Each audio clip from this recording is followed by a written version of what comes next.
బాపట్ల జిల్లా చీరాల మండలం రామకృష్ణాపురంలోని YCP camp కార్యాలయంలో విలేకరుల సమావేశం నిర్వహించారు. ఈ సమావేశంలో బాపట్ల జిల్లా వైసీపీ పార్టీ అధ్యక్షుడు మాజీ మంత్రి మేరుగ నాగార్జున, చీరాల వైసీపీ ఇన్ఛార్జి కరణం వెంకటేష్ బాబు ఆధ్వర్యంలో జరిగింది.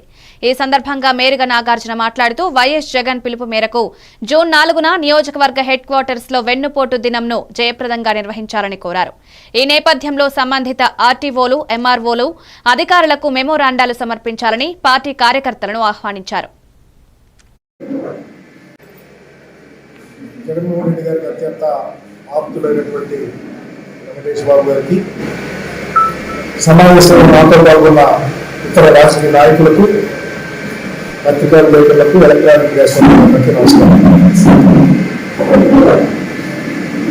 చాలా కాలం నుండి సంబంధం ఉన్న మీకు కూడా నేను 2007 ఎస్సీ/ఎస్టీ కమిషన్ చైర్మన్గా ఉన్నప్పుడు దగ్గర నుంచి ఎమ్మెల్యేగా, మంత్రిగా, మళ్ళా ఈ ప్రాంతానికి వైఎస్ఆర్ కాంగ్రెస్ పార్టీ జిల్లా అధ్యక్షుడిగా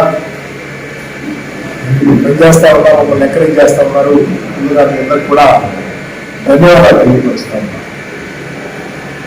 ఈరోజు ప్రత్యేకంగా రావడానికి కారణం అందరికీ తెలుసు. మా నాయకుడు చెప్పాడు, 4వ తారీఖున వైఎస్ఆర్ కాంగ్రెస్ పార్టీ ఆధ్వర్యంలో వెన్నుపోటు దినం ప్రకటించి నియోజకవర్గ హెడ్ క్వార్టర్స్ లో ర్యాలీలు చేసి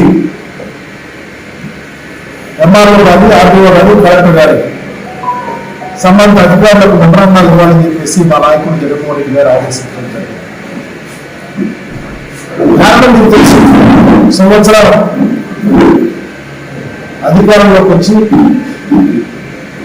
ఎన్నికలప్పుడు ఎలాంటి హామీ ఇచ్చారో ఒక్క హామీని కూడా నిర్వర్తించకుండా ఈ రాష్ట్రంలో ప్రజలు ఏమైపోయినా మాట్లాడితే మేము అనుకున్నది సాధించాం, మరలా ఎన్నికలు వచ్చినప్పుడు చూద్దామనే ఆలోచనతో పరిపాలన చేస్తా ఉన్నాడు చంద్రబాబు నాయుడు గారు.